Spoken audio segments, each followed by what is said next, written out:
As a child, my parents taught me a lot about stewardship, tithing. One of the things they taught me was the fact that it started with 10%. We always gave to the church.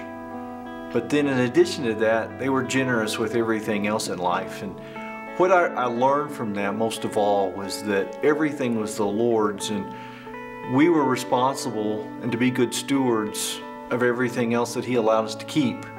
The more I understood about stewardship was that it really more was a lifestyle of dependence on God, that everything is His, and He expects us to be good stewards of that which He allows us to keep. And it begins with the tithe, but then it's a part of being just generous with everything else in life.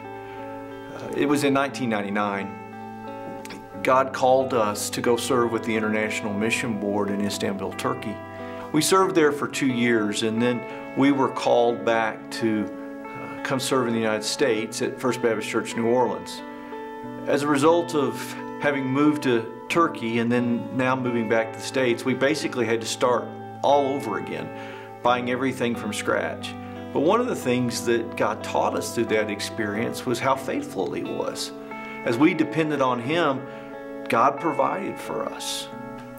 Those experiences and God's faithfulness has allowed us to teach this lifestyle of stewardship to our children, to help them understand that everything's the Lord's. He allows us to keep a certain part of that, and we're to be good stewards of that. And if we do that, if we live a lifestyle of stewardship, God can be depended upon because He's faithful, He's good, and He provides for us. Living that lifestyle of stewardship helps us to really see that God is really active in our lives.